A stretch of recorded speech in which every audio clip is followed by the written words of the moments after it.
Welcome, everyone. I see everyone is just joining.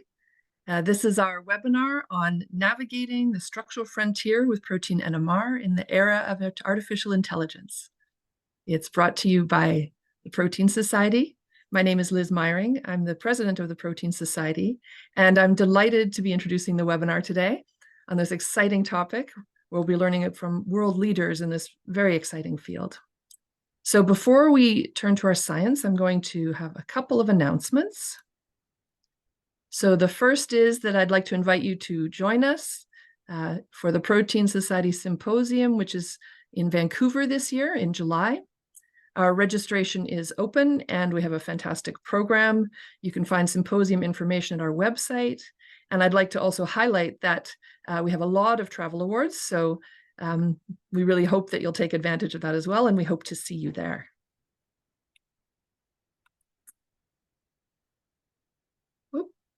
The next announcement I have is about our journal, Protein Science, which is flourishing under the leadership of John Currian and his excellent editorial team. I highly encourage all of you to consider publishing your own latest research in our journal. And now to the main event.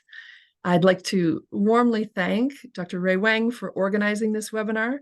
She responded to our call for expressions of interest in organizing a webinar, which is always open. And I'm delighted and so appreciative that she took us up on this because this is really a true frontier area. And I think that these suggestions that the suggestions she came up with are so valuable for our proteins of science community to hear about. So I encourage all of you to consider proposing a webinar. Our wonderful society staff make this really easy. You just need to focus on the science and they take care of everything else. So I'd like to thank Raluca Kedar and Shannon Kunif who are helping us today. So if you'd like to do this, have a look at our society website and you can contact any of us directly. So what I'm going to do now is give a brief introduction to Ray.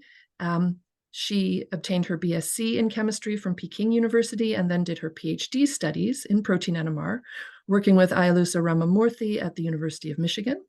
She then continued her work at the forefront of NMR as a CHR postdoctoral fellow with Lewis Kay at the University of Toronto. And then she started her independent research group in the Department of Chemistry at the University of Guelph in 2020. I'd also like to express our warm thanks to our speakers, Roland, Guy, and Flemming for sharing their recent research advances with us today. And before I turn things over to Ray, I'm just going to finish with a couple of logistical notes. So the way that we do this seminar is that each speaker has a 30-minute time slot. They'll give a presentation followed by a short question period, about 5 minutes. And after all 3 talks, we'll have further questions in a discussion format with all of our speakers participating and discuss the state of the field and future prospects and your questions that will guide this. So I encourage you to take a moment to find your Q&A tab. You can type your questions there at any time. Only the organizers and the speakers will be seeing these questions. The audience, the rest of the audience doesn't see them. Ray and or the speakers will read out your questions. And of course, because we have constraints on time, we won't be able to answer all in real time, but the speakers can also answer the questions in the chat. And we'll return to them again at the end of the talks as well. And I want to thank all of you in our audience for your participation as well. Your questions are really crucial to what we do here, and they really enrich the webinar discussion. So please do share your thoughts as well. And with that, I'll turn it over to Ray.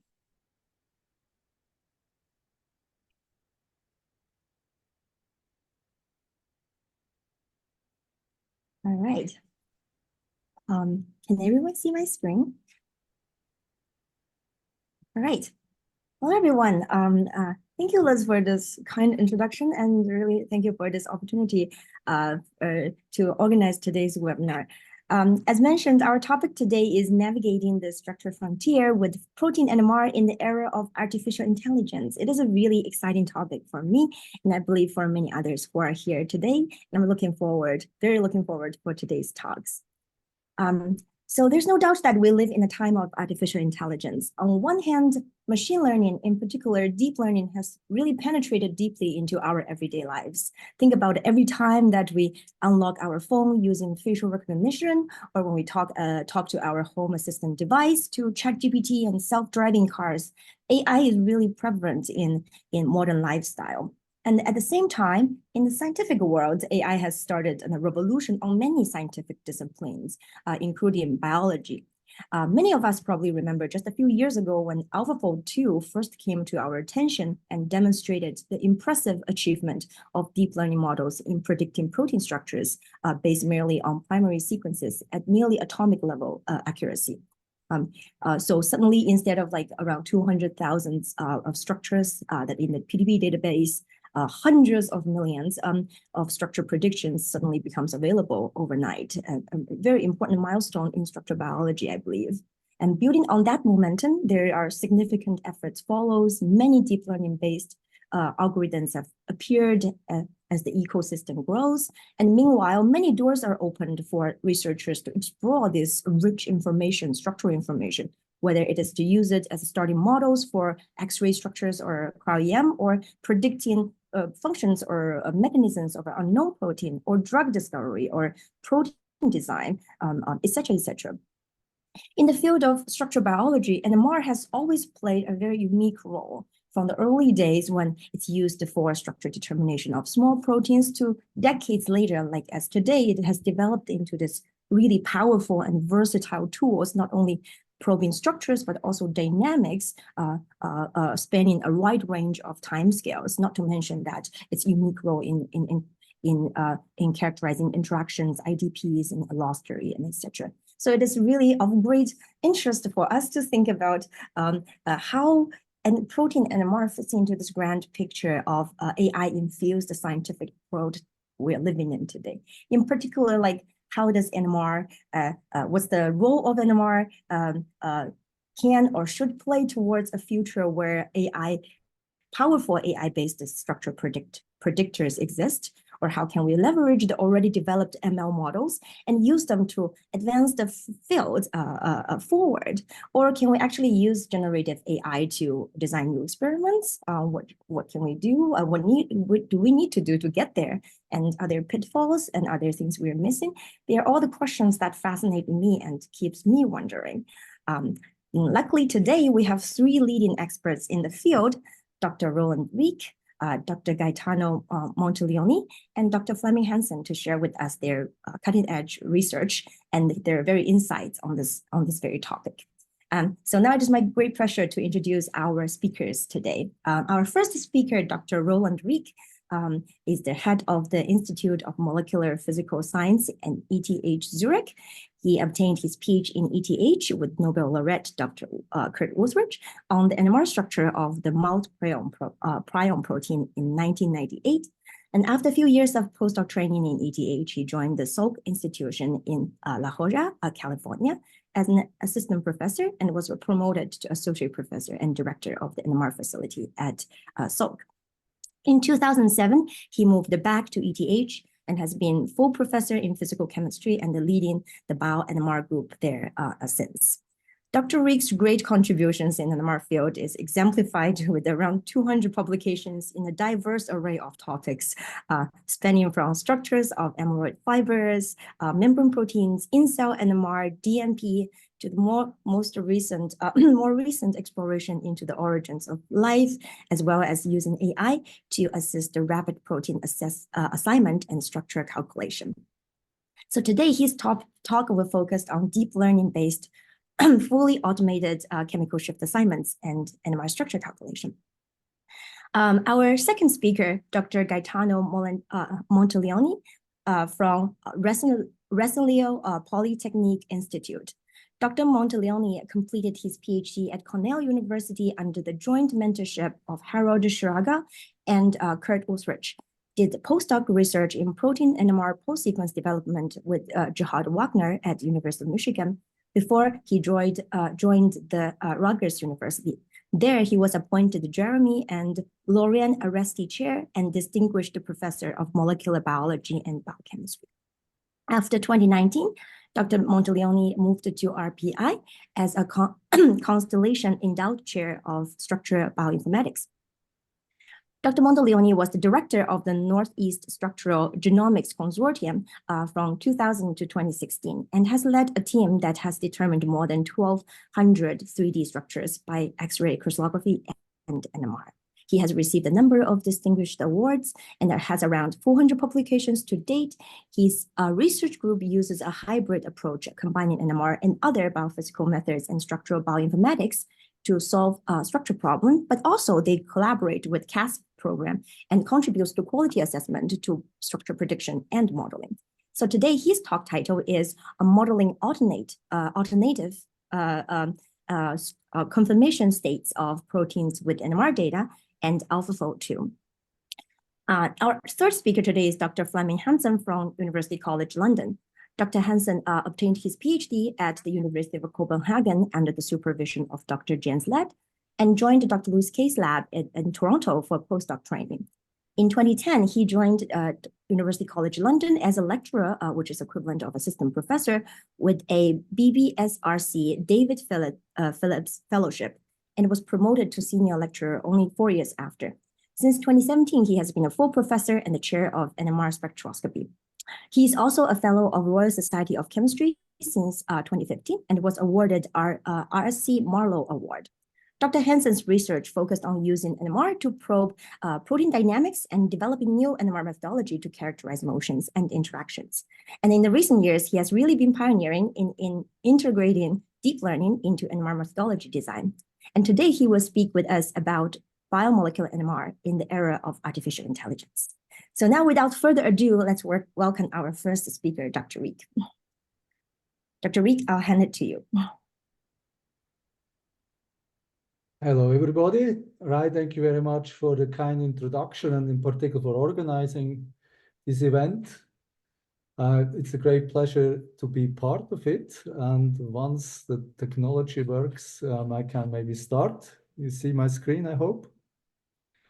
Okay, so I will talk about the impact that we a few years ago started to, when we started with deep learning, to automate the chemical shift assignment and fully automated, and NMR structure determination. And I would like to thank Piotr Kulkowski, who is the AI person of expertise in our lab, Peter Günther, who is expert in the software of structural biology in NMR, and two recent starting PhD students, Luca and Henry Wetten. I just have two introductory slides on AI. I think everybody is familiar with ChatGPT.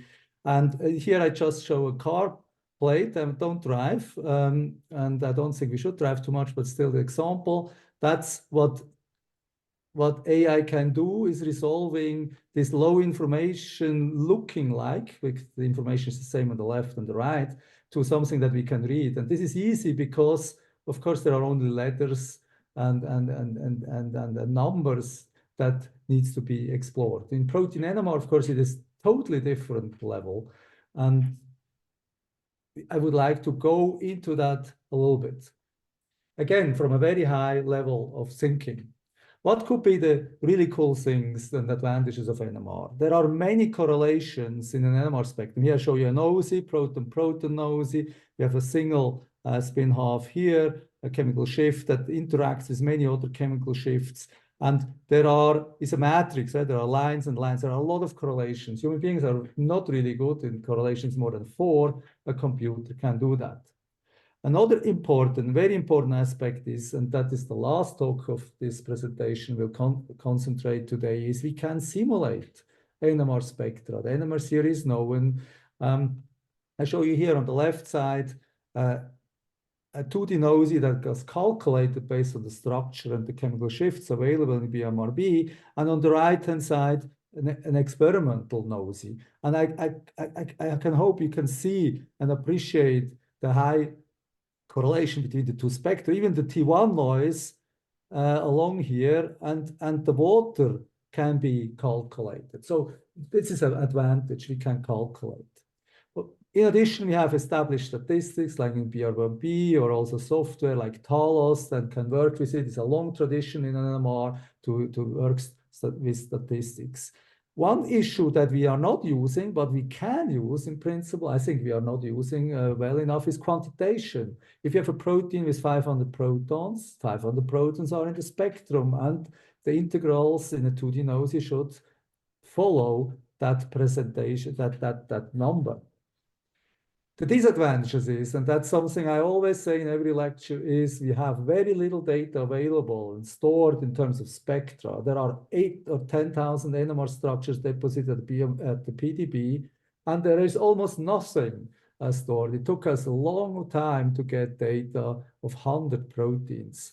We need to change that and make that disadvantage to the advantage. We need to store publicly the spectra. We have a little signal to noise. Of course, the spectra are complicated. The proteins are complicated. The chemical shifts change slightly when something happens. These are challenges. And another issue is we have usually, not with RDCs, but we have usually local information. So a statistical method as AI, deep learning, is making mistakes, and that may have an impact on a structure locally. Or if you have a wrong assignment, you may interpret your data. This is something, and also call that a little bit unpredictability of errors. I mean, these are the challenges we face. So advantages and disadvantages. The topic of today is how can we make out of an NMR spectra, of a few NMR spectra, automatically within a few hours a structure determination, chemical shift assignment, so you can do dynamics.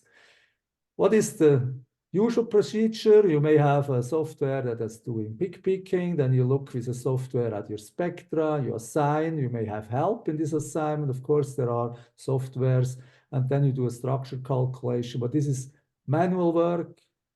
Somebody individual is doing it. Mistakes may be happening anyway, it's clear, but it's not very reproducible. Can we change that into something that only takes a few hours and is fully automated? So we start with spectra and sequence, and we want to end up with assignment and structure. And Artina is our work horse. And for that, when we want to train with artificial intelligence, deep learning based software algorithms, we need to have a data set. We just published, also Guy Montelione is a co-author on it because his structured consortium contributed significantly to this, and in the BMRB database there were protein spectra available, and he has also a publication earlier on.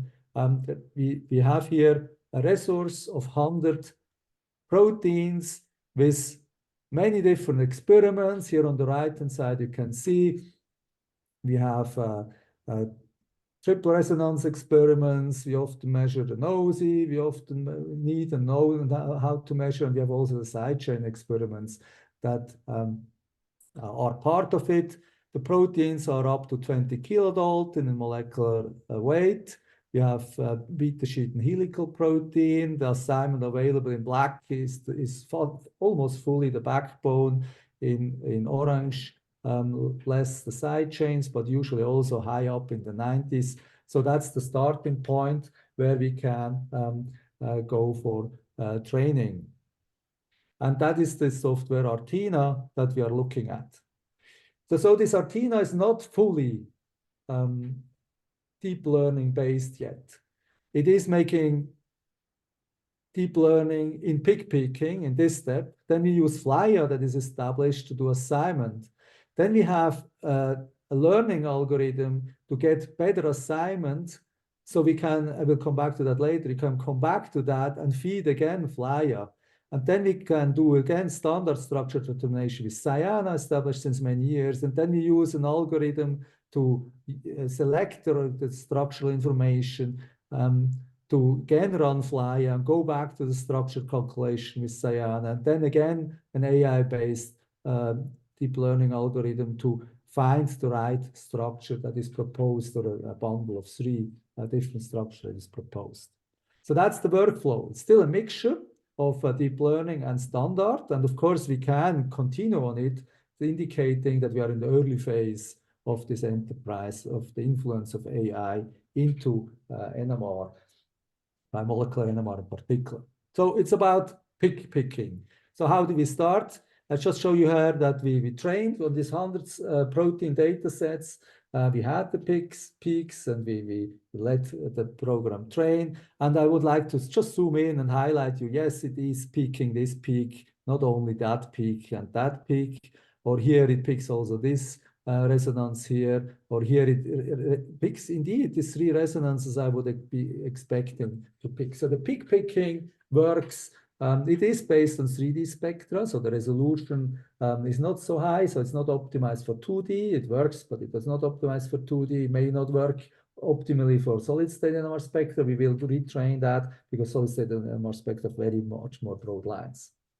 So peak picking was based on deep learning. Then you have a graphical neural network that helps in a refinement of the chemical shifts. If you start with PMRB statistics, you have here a suggestion of these aromatics here in this tripeptide segment. We have 130 ppm plus minus a standard deviation of 5.8. So FLIA starts to assign part of it, like this, all these yellow parts, but not the aromatic ring. Now, based on this partial assignment that is in the surrounding, now through learning, we could sharpen the prediction of the chemical shift to 129 plus 1.6, and that in the next FLIA run yields at the end a strong assignment. So that's another part of this deep learning. And with this, and using all this 10, 12 spectra per protein available, a backbone assignment for proteins which are small. We go here from the small ones to the big ones. The 20 kilodalton are here on the red side. You see that the backbone is assigned highly up in the 90% range. The side chain, in particular the large proteins, is less so. And particularly, the importance is due to the lack of aromatic side chains. Just need to get out here now, just a second, I'm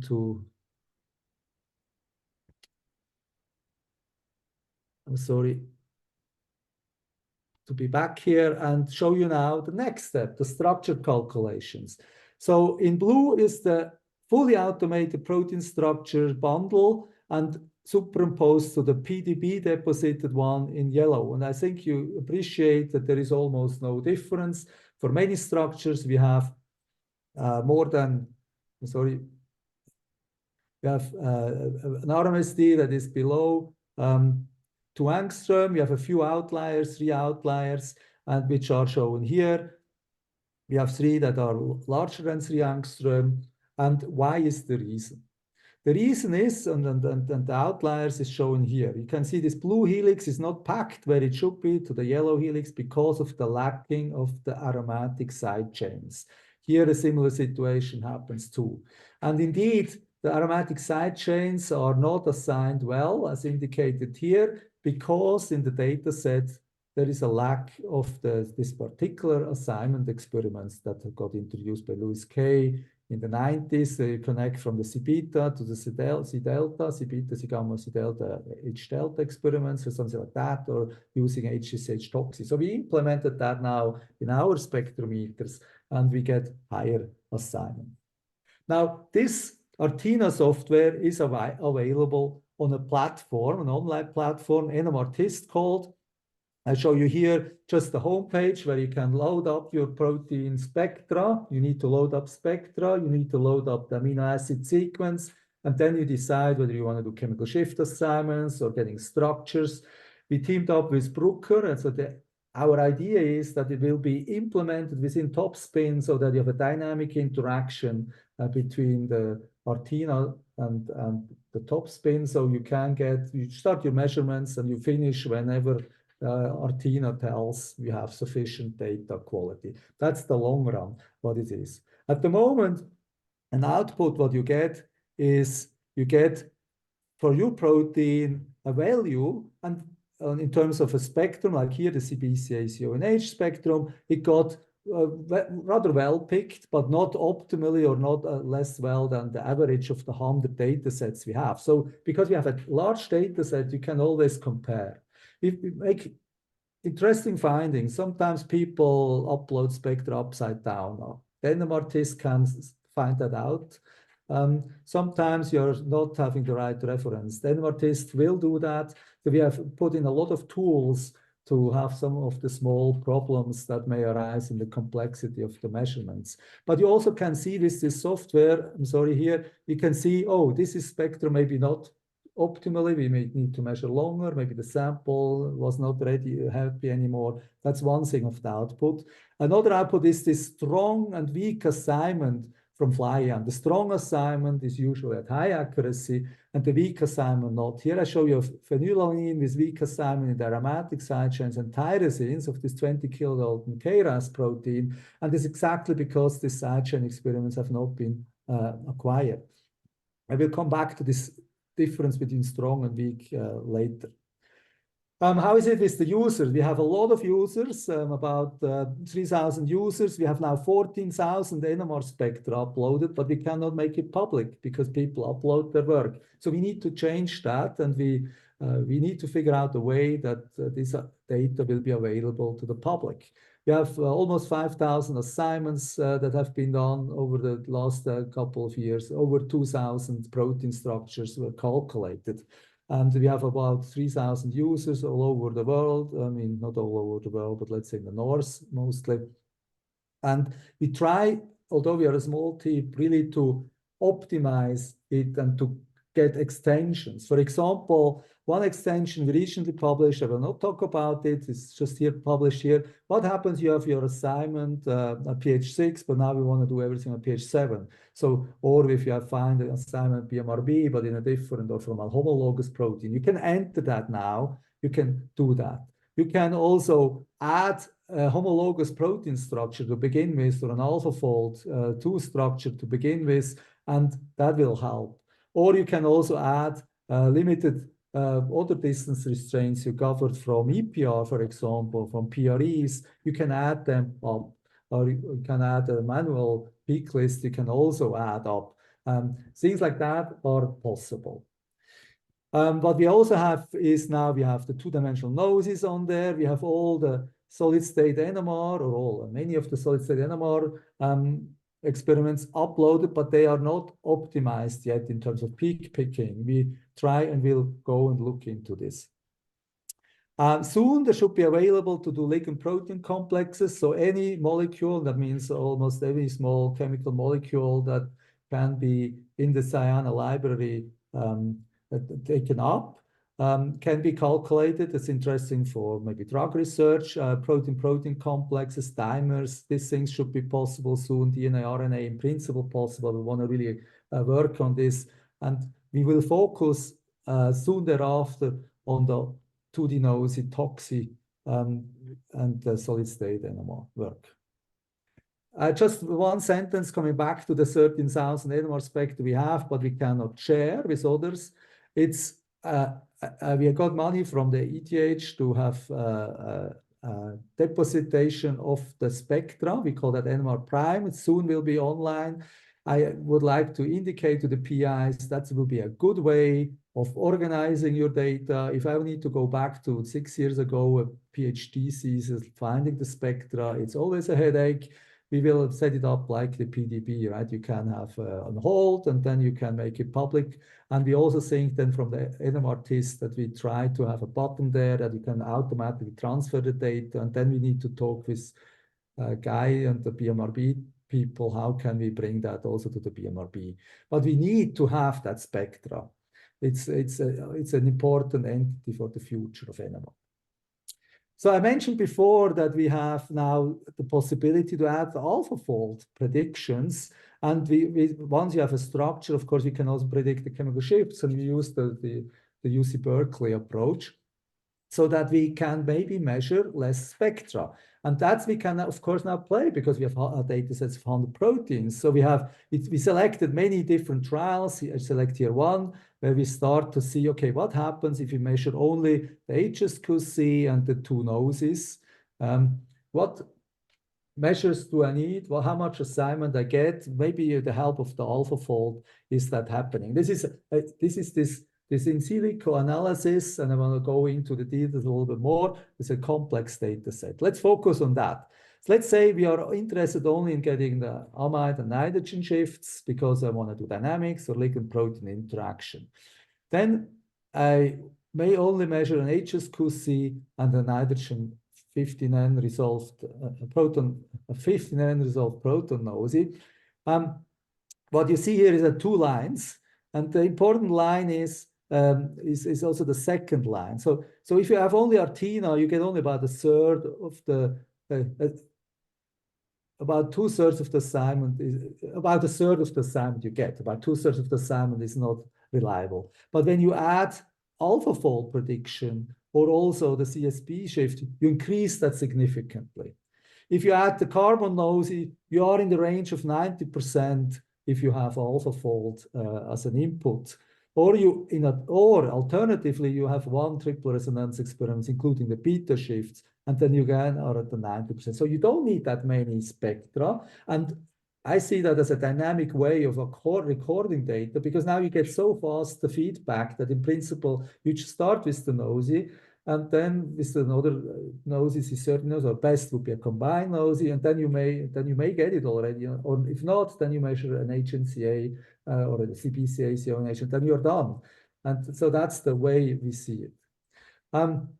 Alternatively, you can, and I don't see now anything here. I'm so sorry. Need to shift things a little bit around. You could also start with the HNCA only and an HSQC, and then you are not really well doing, and only 80% of the assignment is not really there. And also with AlphaFold, you only get 60% assignment. So you need CBCA and H, or just you need something that includes the CBetas to get to the 90% level in presence of the help of AlphaFold. If you want to have all shifts necessary, for example, if you want to do a protein structure determination, you may start with the two noses. These are the two noses here, plus the nitrogen HSQC. We need a certain HSQC. And if you want to really go to the 90% level here, helping a little bit with AlphaFold, you need also the HCH tox experiment. You can also go another route with the HNCA and you come to a similar result, but there are only a few spectra that are needed. How to show you that how good that the help of AlphaFold is shown here, where we have on the y-axis, we have the accuracy of the chemical shift assignment.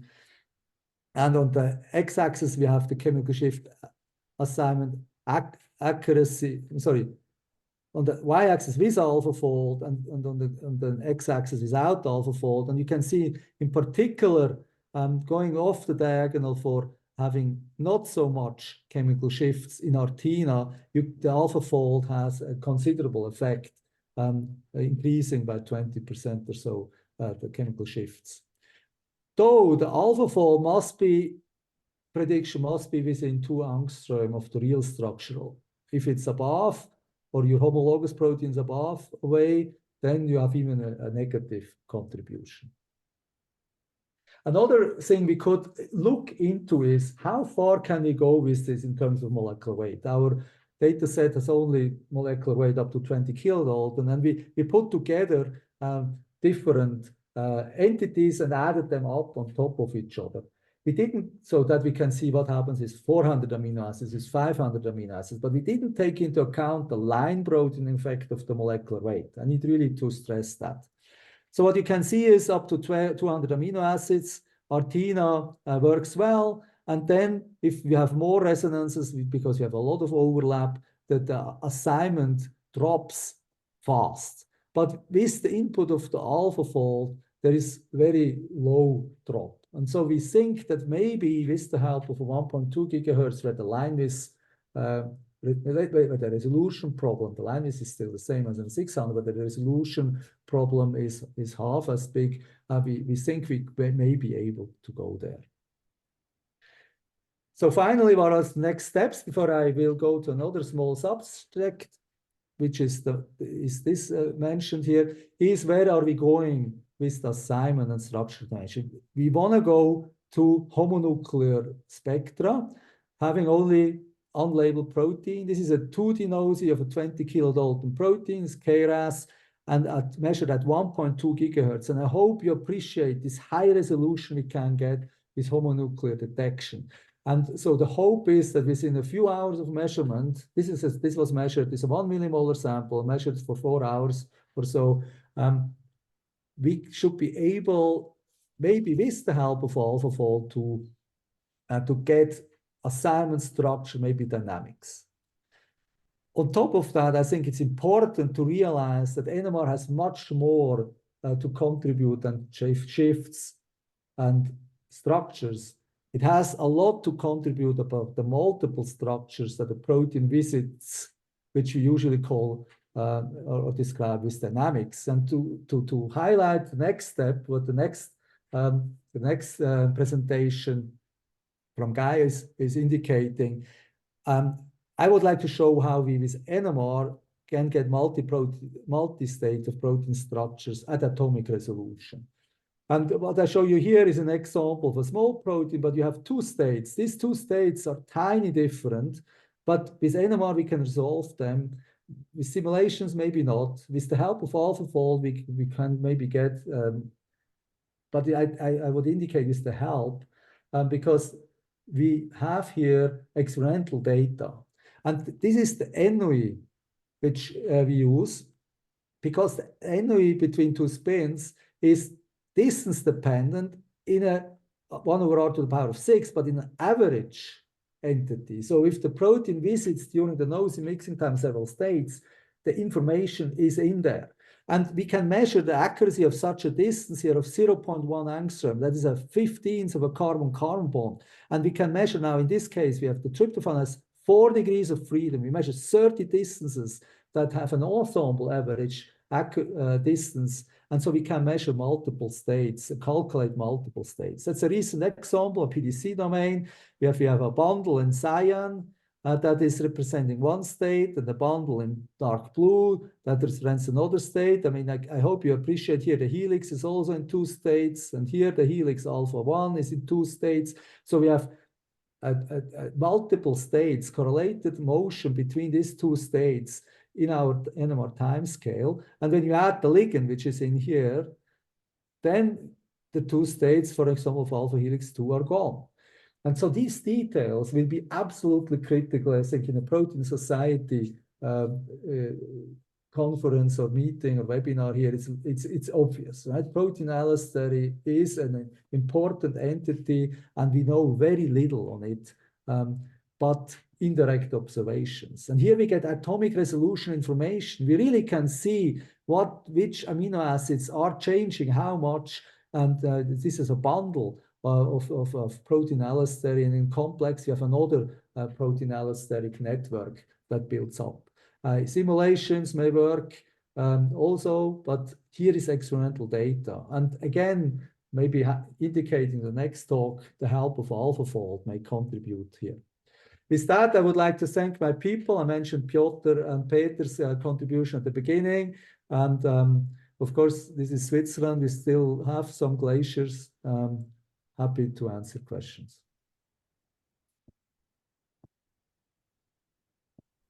Thank you very much, Dr. Riek, as such an exciting frontier for the automation of from experiments to structure calculation that you've shown us here. So we have quite a few questions in the Q&A.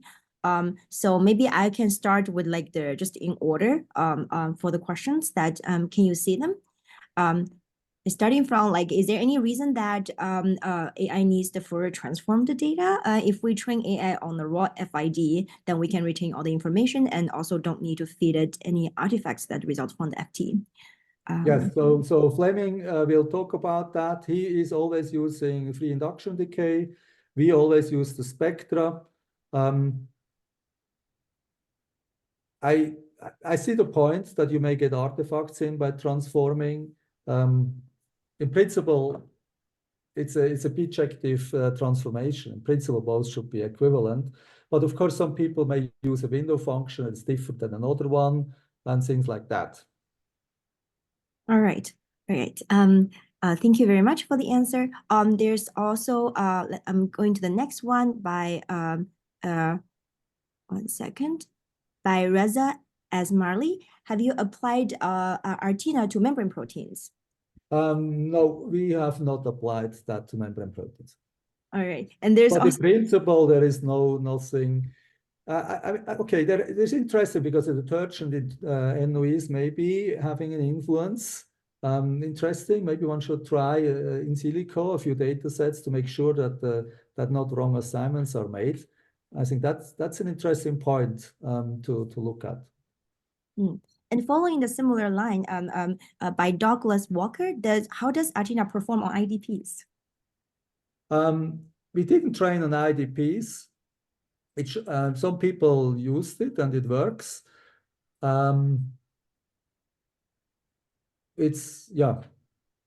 It all depends again on systems, and of course in IDPs you have a little more, maybe four-dimensional spectra in addition to that. It should also work on IDPs. All right. Thank you very much. A question from Junliang Liu. Thanks for the nice talk. Do you think the predictability would be constrained by the data size, like 100 proteins? And that is to say, Artina may only be able to give accurate prediction to protein folds that are already inside the training set?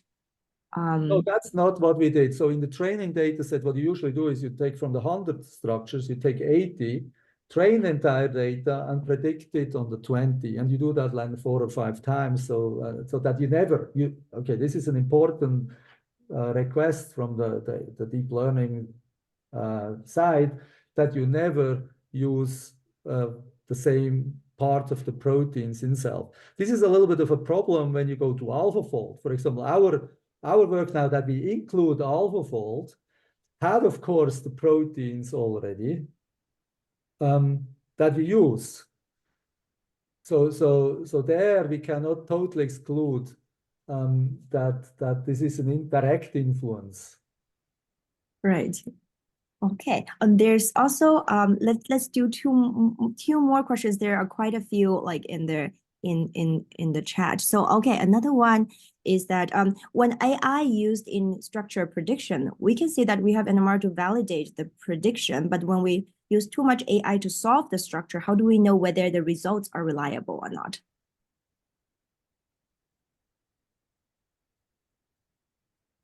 Okay, yeah, I mean, in principle, the experimental data should fulfill the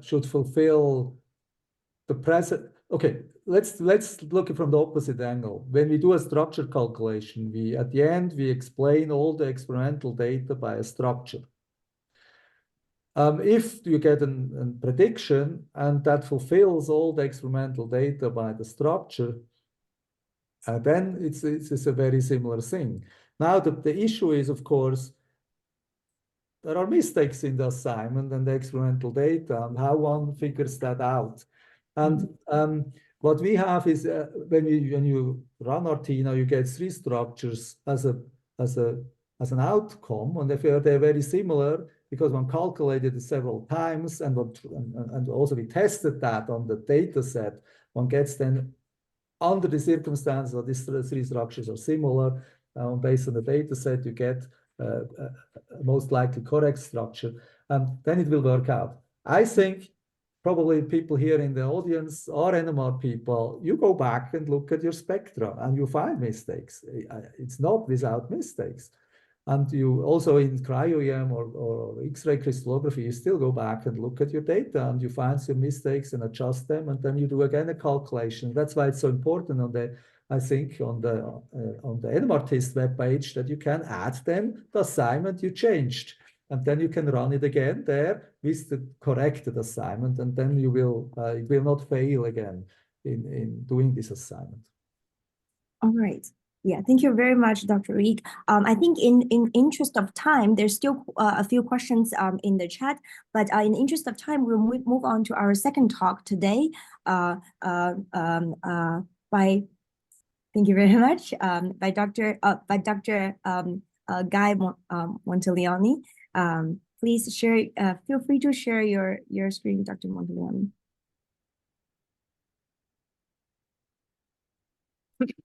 Okay, should I start, Ray? Absolutely. Please. Okay, let me get rid of this bar here. Okay, well, thank you very much, Ray, and I want to thank Ray and Liz for organizing this session. I think it's very timely. I think it's very exciting, the developments that have occurred in AI, and it's the impact it's already starting to have on structural biology and in the NMR community. Yeah, I wanted to actually, these are some of the people that I'm going to be acknowledging and talking about their work, particularly Janet Huang and Teresa Ramalot, Swapna Gerla, Laura Spayman, Namita Dubby, and T. Benavides, who helped me organize these slides. And I'll come back to this to the end. So yeah, we're at a very exciting point. The evolution of AlphaFold, the appearance of AlphaFold, has had a huge impact in structural biology. The first version took advantage of convolutional neural networks, methods developed for image recognition, but then came the concept of attention-based weighting of the different points and the different information and combining it, and that really had a big impact on the ability to design a neural net that could learn about protein structure and predict or model proteins from sequences. Three important aspects of this. One is these advances in machine learning. The second is big data. And I think everyone recognizes the importance of the PDB in this whole evolution, this breakthrough. And I should also cite the Protein Structure Initiative, the International Protein Structure Initiative, which generated many, many novel structures, which has been very important in the diversity of the training data set. And then blind assessment, the CASP project, to be able to assess the reliability of predictions in an unbiased way. And so this is a slide actually from CASP 20. I call it sometimes a John Molt slide.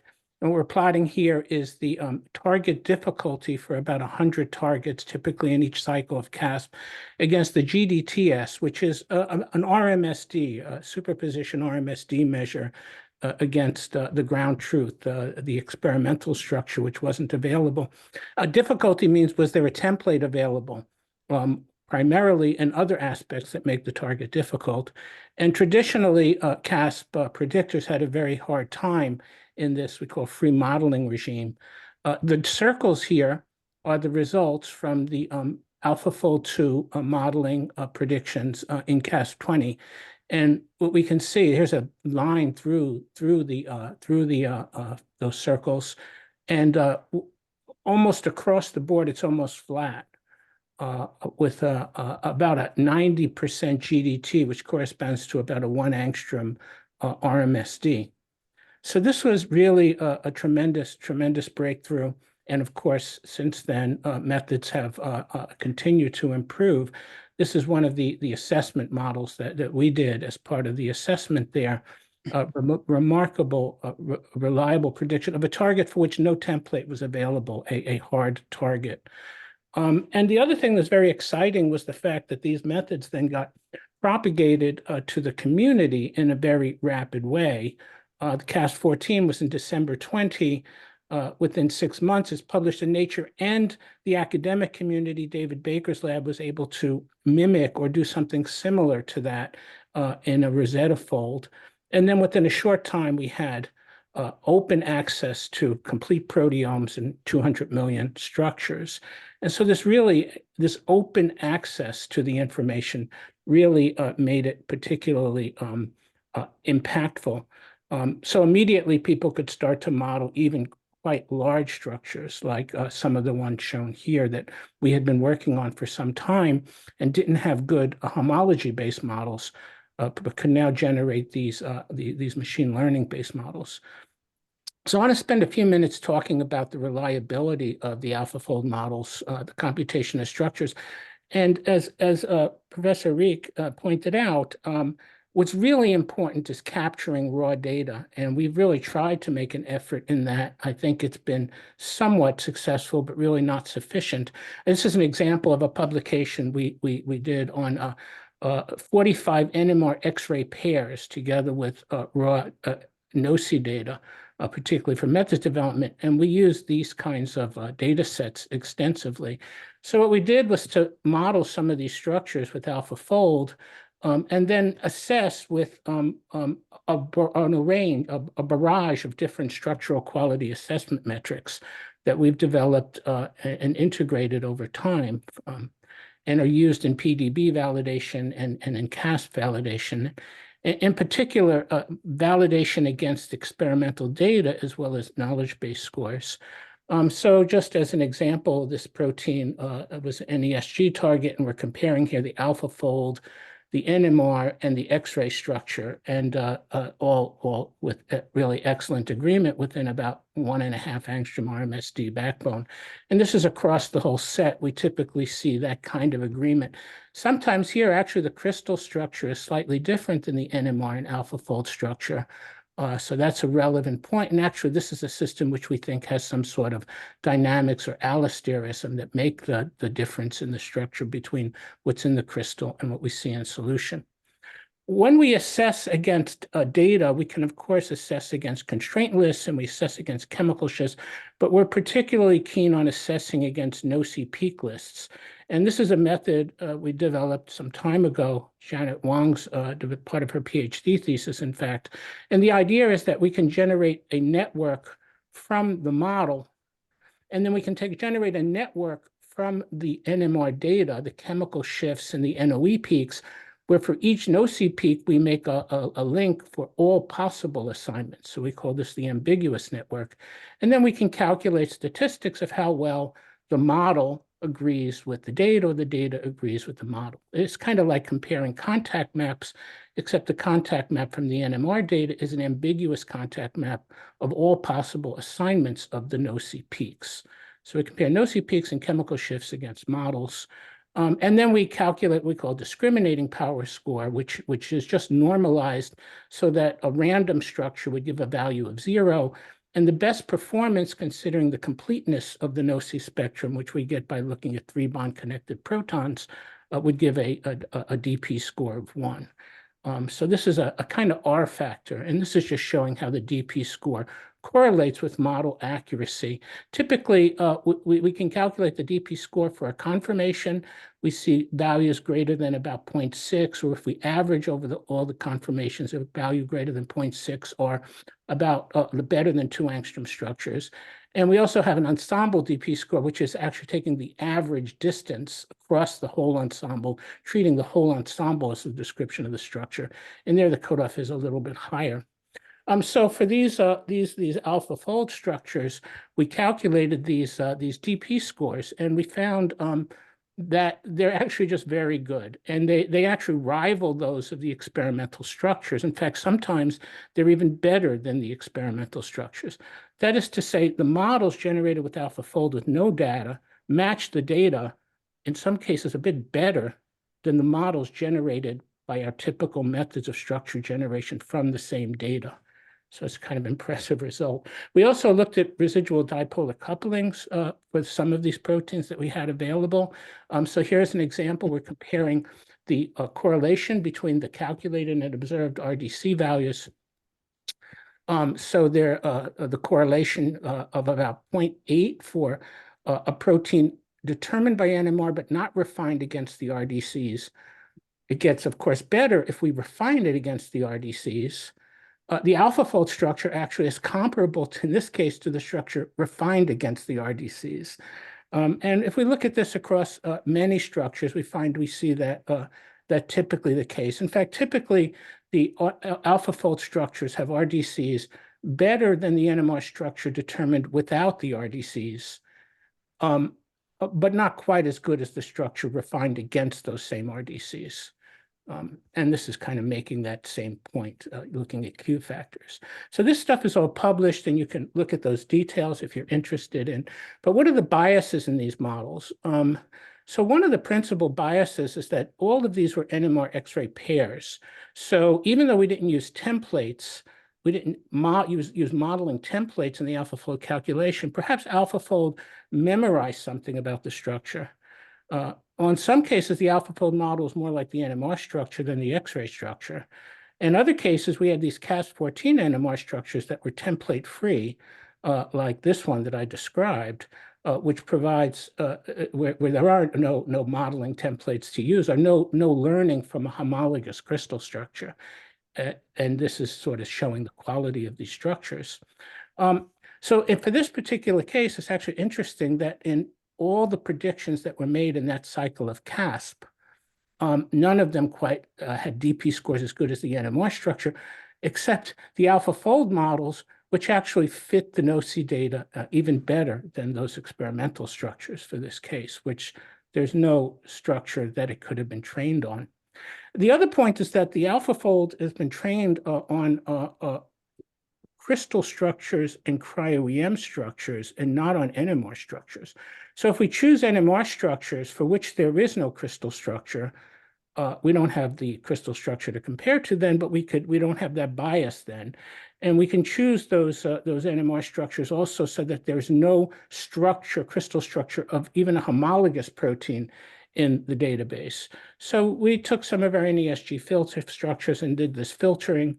I note there's actually a lot of structures. We have the FID data, but we didn't have the NOC peak lists, so we could easily generate more NOC peak lists to do more of this kind of testing. But for these 9 structures, then I won't go through the kind of statistics I was describing, but basically what we see is without these blind structures, we call them, really excellent agreement between the modeling from AlphaFold and the experimental structures. And this is, again, also true when we start to look at residual dipolar couplings. The AlphaFold 2 models fit the RDC data almost as well as the NMR-based models that are refined against those same data. So we also wanted to look at how well AlphaFold predicts peptide protein complexes. So this is a project by Tiburon Benavides in my lab, and he's developed a tool to automatically analyze chemical shift perturbation data between bound and free, and then define a binding surface and epitope, and then ask for a model, how well does that model cover that binding surface epitope using these kind of precision and recall metrics now for how well the contacts map the identified surface. And so he has this score, this chemical shift perturbation score, and here's the model in the PDB, and here's the AlphaFold 2 model done with no data. So it has a score significantly better in terms of how it buries the surface. Here's another example, and a couple more examples. Most of these, the AlphaFold and the PDB structure match pretty well, but sometimes you see somewhat of a difference, and you can actually really see visually why the AlphaFold model satisfies the chemical shift data better than the structure that's currently in the PDB. So on average, the NMR, the structures in the PDB fit the chemical shift data about equally well to how the AlphaFold models calculated without any data fit to those chemical shift perturbation data. In fact, it skews a little bit toward the AlphaFold models fitting the data better. But we were a little greedy here. We wanted to see if we could push this by using a method developed by Bjorn Wallner, AlphaFold sample, to improve multimer prediction. So here we took a protein called a BET protein. It's a protein we work on. It has bromo and ET domains. It's important in gene expression regulation. And we generated with this AlphaFold sample a large number of complexes and then ranked them based on their chemical shift perturbation score. And we can compare them with the experimentally determined structure that included NOEs and other data. And they match pretty well. The AlphaFold model actually satisfied the chemical shift data a little bit better. And then we can go back to our DP scores and ask how well do these models fit the NOC data. And it turns out the AlphaFold structure actually fits the NOC data as well. In fact, a little bit better than the structure we had deposited in the PDB using many more data. So this is the idea of using the data, NMR data, to select amongst the outputs of the AlphaFold when we generate a wide distribution. And so this comes to the other point I want to make is about computation of multiple conformational states of proteins. And so we know that proteins are not unique structures, that they live on an energy landscape. we actually have a modeling a special interest group of CASP to try to explore these methods. And one of the great things about AlphaFold methods development was that they introduced this concept of a reliability of the structure, a PLDDT score, which was part of what was required by CASP. You had to give an indication of the reliability of your structure. You would say it's reliable here and it's less reliable here.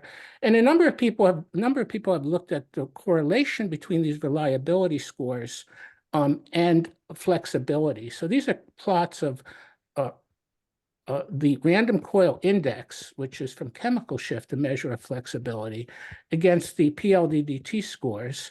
And you can see visually a very nice correlation. In fact, Bruchweiler and his team have developed a compiled score, S-square CDS-AF2, to actually use this information to predict flexibility.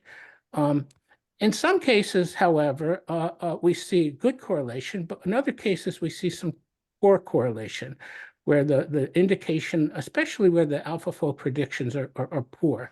And we think that's particularly interesting. So I want to describe work we've done with the protein called cyclin-dependent kinase 2, or DOC1, deleted in oral cancer, a structure solved by Asla Ertekin when she was a student in my lab. And here we're comparing the AlphaFold homodimer of this structure, here, against the NMR structure. And just as before, the similarity is really excellent. There's no crystal structures. There's no crystal structures of homologs. So it's another case of that. So here we're looking at the this PLDDT score along the sequence. And what's interesting is actually the PLDDT score starts to drop off even in the ordered region. I should say this has a long disordered tail, which the PLDT score also is able to identify. And if we look at the RCI, we see a very nice correlation between PLDDT and RCI and flexibility, except in this loop here, where the PLDDT didn't seem to pick it up. So we've been exploring various methods of using shallow multiple sequence alignments or clustering of shallow alignments to generate not just a single structure, but distributions of structures with AlphaFold. And one of the methods we're particularly keen on is a method called AlphaFold sample, which is a very aggressive sampling of the network with so-called dropouts of different nodes in the learning network. And when we look at DOC1, we generate actually 3 clusters of structures. Most of them fall in this cluster. But there's also some in this cluster, which actually is a bundle with a different sense. Instead of being right-handed, it's left-handed, and some up here with parallel structures. But the majority and the ones with high scores come here. So I want to focus on those. So if we add that analysis, the root mean square fluctuation of those structures within the AlphaFold sample ensemble, we see again a very good agreement with the indications of flexibility from RCI. And we also pick up nicely the flexibility in the loop, in the intervening loop. So AlphaFold sample is finding motions in the right parts of the protein that match the experimental data. And this is a comparison also with nuclear relaxation data. And again, a good agreement. In this part here, there seems to be maybe a little more motion over here that wasn't picked up completely by the AlphaFold sample. And here there's exchange broadening. In any case, we can now look deeper into these ensembles. And here's a comparison of the RCI and the AlphaFold sample flexibility. And here's distributions of conformations that we see in the NMR ensembles. Now, there's a problem here because the NMR ensembles will average the NOEs. And so you can corrupt one conformer with NOEs from the other conformer. We may get the separate minima, or we may get some trapping in the minima. So the gold standard here is not ideal.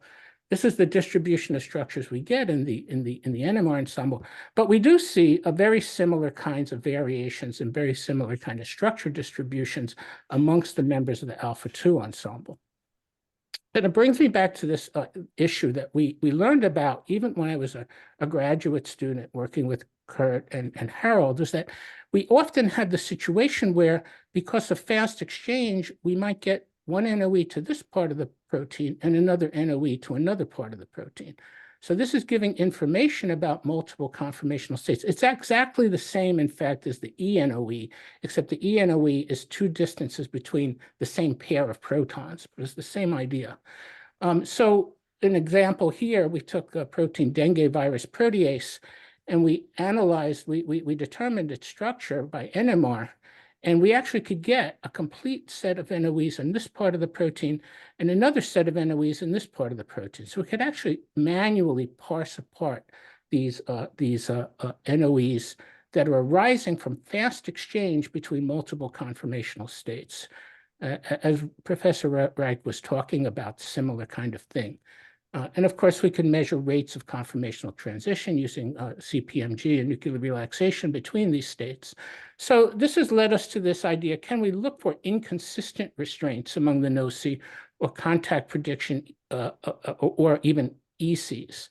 So this goes back to one of the other CASP targets. So this CASP target, Gaussian luciferase, it didn't match the structure by AlphaFold didn't match the NMR structure. It's one of the few examples. The NMR structure has a helix bound into this kind of ore here, and the AlphaFold structure doesn't have that helix bound. Instead, it has another helix coming in from the other side. But the NMR structure actually does fit the data better than the AlphaFold structure. But when we look carefully, using this method we call double recall, we can learn that there are some NOEs that exclusively explain the NMR structure, but don't explain the AlphaFold 2 model. And there are other NOEs which explain the AlphaFold 2 model, the orange ones, but are not consistent with the NMR structure. So AlphaFold appears to identify an alternative conformation that's present in the solution, but at a lower populated state. AlphaFold identified a different structure than the dominant state. So we could apply AlphaFold sample to this problem, and we generate a wide distribution of states with AlphaFold sample. And some of these states actually match the AlphaFold baseline structure, and other states actually match the NMR structure. So it seems as though we're able to generate for this protein 2 states by AlphaFold sample, which the combination of the 2 states match the NMR data better than any one individual state. So this is a concept that we've actually been exploring also with Debbie Marks and Chris Sander, which is that evolutionary covariance couplings, ECs, which are contact predictions, occur for the multiple states that the sample that are biologically important. So if we look at ECs, which are the black dots in the contact map, we find some ECs map to open states of this membrane protein, which is a sugar transporter, and some match actually to the closed state. So both are present. There are a few of them, but these are the indications of multiple states. And we've been able to use AlphaFold to model the multiple states using this AlphaFold alt approach, and then validate that we have the alternative states by using comparison against the EC context. So whether you use NOEs or use ECs, it's a very similar concept. You can generate multiple states and then look for those signatures of those states in the experimental data. What's actually kind of cool here is we could also use those contacts to design mutations, and these mutations shift the distribution of states from primarily open out to a significant fraction of open in. And we're trying now to do experiments to validate that these shifts actually occur. For sort of the last example I want to show, this is another membrane protein. This is called MIP-A. And MIP-A is also it's an anti-resistance factor. It transports drugs out of the cell. And we determined its structure in DPC mice cells using produturated methylprotonated sample. And we got about 1,000 conformational restraints, and we could generate structures. And what's interesting in these structures, this hairpin here is very fuzzy. It has extensive exchange broadening, and the chemical shift data within the hairpin indicate that it's not a pure beta strand, it's some mix of different conformational states. It's dynamically averaging. So the experimental data indicate that. And when we calculate the distribution of structures, we find 2 forms. One where we form a kind of pretty good beta sheet. A pretty good beta sheet And this results in a pore that goes through the top of the protein, and another where these two beta strands kind of flip out, and this then collapses the pore. Now, there are problems because of this conformational averaging in the NMR, but these are the two extremes of the distributions we see. So this is actually illustrating those states. So here's the open state, which causes a pore to form through the top. And then as the beta sheet flips out, it collapses more and it closes. So I wanted to see whether we could see this also in the AlphaFold type calculation. So here we have an open state with an intact beta sheet and a closed state with it partially folded out, which are indicated from the NMR data. And when we do the AlphaFold modeling, again, we see the same thing. We see the same strand unwinding across, this is AlphaFold alt method. And as that flips out, then the barrel collapses some. In this case, the disordered loop actually folds inside, and the NMR models that are folding outside, I think we really can't tell where that disordered loop actually goes to as it flips out. And then we also did molecular dynamic simulations on the same system using Anton 2. And again, whether we work in micelles or we work in a membrane bilayer, over the course of molecular dynamics simulations, we generate multiple states, and these multiple states involve this strand flipping in and out. So with NMR, we can see this kind of conformational dynamics. With AlphaFold 2, we could see the same variations in the same parts of the molecule that fit well to what we see in NMR. And then using physics-based methods, it seems to be a little bit slower. Maybe we need longer simulations to see what we can see by AlphaFold, but we also see the same kind of flipping of states. So the conclusions I want to draw from this is, well, first, we should keep in mind AlphaFold 2 was not trained to model dynamics. It was trained to model crystal structures. And so we're kind of subverting it for our devious purposes here. However, it seems to have learned aspects of conformational energetics, and a lot can be learned by comparing the AlphaFold 2 models and NMR data. And such studies really should provide guidance to the next generation of AIs for modeling conformational energy landscapes. And then I want to echo what Professor Riek said. Please deposit NMR FID data and PQUIS in the BioMagRes database. And I think as a community, we have to have a better way to encourage and support this. So with that, I thank you for your attention. I tried to mention people as I went along, the kinds of work that they're doing. And thank you very much for your attention. Thank you very much for the fantastic talk, Dr. Montelione. I guess I would start with a sort of a comment or here. Then so it seems like I think it's just super important that we have this criteria and being built to actually compare structure and assess structures, and then especially for the NMR structure and AlphaFold, comparing the structures really surprisingly gives such a wealth of information actually on conformational state, and something that one did not expect. I would say is out of expectation before. So circle back to my question, I would say that when we compare the AlphaFold, what would your suggestion would be, like if we have comparing the structures? How do we actually navigate through like actually trying to get information out of it first by comparison versus like the structure, the quality of the structure itself? Like, how do I know that? To start with, the modeling method, the AlphaFold modeling method, provides some reliability score on the modeling. And those parts that have low PLDDT, just like the parts of an NMR structure that are not well converged or not well defined, you shouldn't put too much weight on those parts. And we do comparisons.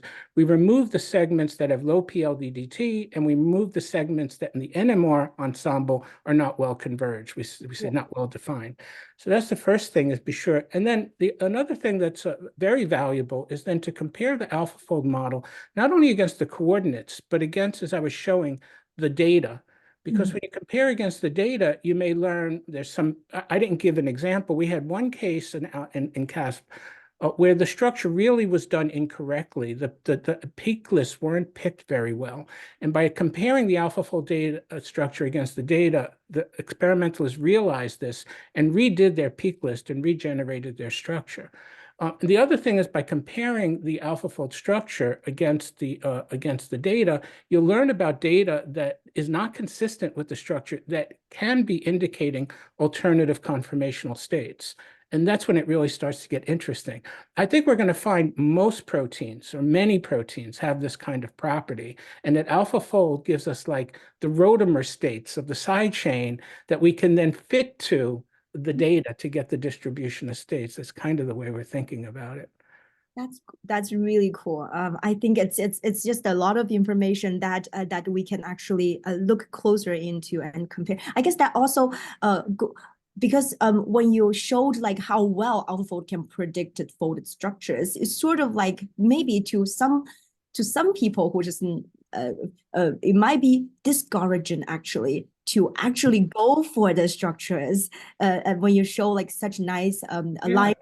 The first time I gave this talk, it was actually to a virtual talk at University of Beijing, where you studied, but only a few years ago. And that was the question, like, well, what do we need the experimental? The models are still the models are still hypotheses. The models give guidance to interpretation of the data. There are AlphaFold structures that are seriously incorrect, and dynamics greatly affects the reliability of the modeling. And despite all the nice things I said about multiple states, this is not a method developed for characterizing multiple states, and there's a lot to be validated and learned there. So I basically feel that the AlphaFold models just start us at a higher level with our structure function dynamic studies. You want to have that in hand, but if you're serious, you need the experimental data and you need to interpret the experimental data objectively. Yeah, I think it feels like it's even more important, like towards the end of talk, it becomes apparently clear how important the experimental data is to actually extract information. They definitely go hand in hand. And I mean, you can learn a lot with just AlphaFold models. You can model evolutionary ancestors of proteins or model proteins that give clues to function. And it's very useful, but it's not the whole story. I think Tom Terwilliger made a good point. They're great hypotheses, but you really need them to connect with the data if you really want to learn the most you can for the system. Absolutely. All right. For the interest of time, sorry that we have to actually move on to our third speaker. Thank you very much, Dr. Montelione. Our third speaker. Thank you. Flemming is already here. Hi, Flemming. Hello. Hello. The floor Thank you is very much. Thank you very much, Ray. Really nice to see you. And thank you very much for the very as a kind of invitation for me to speak today. I can share my screen, right? Great. So let me see. So hopefully this will work. Is it now? And it's now full screen? Good. Okay. So thank you very much. So what I am going to talk about today is mainly as a biomolecular NMR in this new era with as artificial intelligence. And now, why is it we want to combine NMR and AI? And in particular, what we and others have done is not just with AI, but more sort of specifically with deep learning and with a specific sub area of deep learning, which is called as a supervised deep learning. And that's simply because a lot of the tasks that we do, anything from as a processing NMR data to as analyzing NMR data, can simply be fit into this pattern that you will see over on the right, got a laser pointer, where we're given some input data, and our task is then either to analyze it or to transform it to get some as output data. And what we have in NMR is that very few fields really have is that we truly have an in-depth understanding of the NMR experiments. And that's like decades and decades of people having as a derived equations and other things. So it's really to the point now where if someone gives you the spectral parameters and chemical shift and the line width, and also the pulse sequence that you use, most of you, or many of you, or many NMR spectroscopists would be able to calculate exactly how these NMR data would look like. Now, what that means that we are actually able to generate a lot of training data for these neural networks in order to train them. And since training data is what is the limiting factor for most machine learning efforts and most other fields of AI, that means we already passed that sort of hurdle. So the other thing with deep learning is that the end user do not need to optimize any processing parameters, a key strength. Any other task could be least squares fitting, or when you process your NMR data or any other data for that sake, there's often some as processing parameters. When you process with a trained neural network that has been trained, there's typically just one input, which leads to one output. So for many fields, that is hugely important. So for example, like quality control, as automation, where there are cases where you can't really have the end result, as it will depend on who analyzed the data, or as who came to work that day to analyze the data. So once a neural network is trained, there's one input and one output. For some of us who have done a lot of least squares fitting and develop algorithm, it seems a little bit boring, but for most people, it is definitely a huge advantage. Now, NMR, and sort of specifically as biomolecular NMR, and AI and deep learning has moved a lot over the last 4, 5, 6 years. And there are tools anywhere from peak picking, and there's some of the initial proof of concepts dealt with the reconstruction of sparse data. So that means instead of you sample all your data point in time domain, you only sample a fraction of the point, you train a neural network to simply reconstruct it. And although there are other tools to do these things, we have algorithms in biomolecular NMR to reconstruct these data. This work and those neural network not only becomes very sort of as autonomous, because as I say, there are no processing parameters to be optimized for the user, but it really, those works really set the initial stage that we can really use as a synthetic data to train the neural networks. And once they have been trained on synthetic data, we can set them loose out in the sort of real world to process experimental data. And lately, what has been moved towards also is that of as a homonuclear decoupling and also a completely autonomous analysis. And on top of that, neural networks are now also being developed where they not only give you an indication of the sort of predictions they do, they don't only give you an answer, but they also tell you how certain they are. A little bit like what we heard in the previous talk with the PLDTT from AlphaFold 2, any neural networks that are now coming out, or many of those that are coming out also for NMR, will give you an indication of the uncertainty. So as today, I would like to show you a few examples of some neural networks we have developed to transform NMR spectra, and also an indication of where we are in terms of autonomous analysis of rather complex NMR data. And the first task we asked a neural network to do really was that of as a virtual homonuclear decoupling. For those of you who have not done NMR, this is a notoriously very, very difficult task. It means that two spins of the same kind, could be two protons or two carbons, a scalar coupled with each other. It leads to line broadening and peak splitting and all sort of things. And although there are some pulsing techniques that have been developed, those will typically lead to artifacts and definitely suffer poor as a signal to noise. So we thought this is an example where potentially we could train a neural network, because a neural network is much more flexible than a predefined algorithm. So here will come a few examples. So the first example is that of C alpha. So if you have a protein with as alpha carbon, that alpha carbon is coupled to two other carbon, would be a C beta and a CO. So that means in a very simple NMR spectrum obtained from this pulse sequence here, I'm not showing many pulse sequences, this will be one of the few, you will see a spectra where each peak will be split into 4 signals.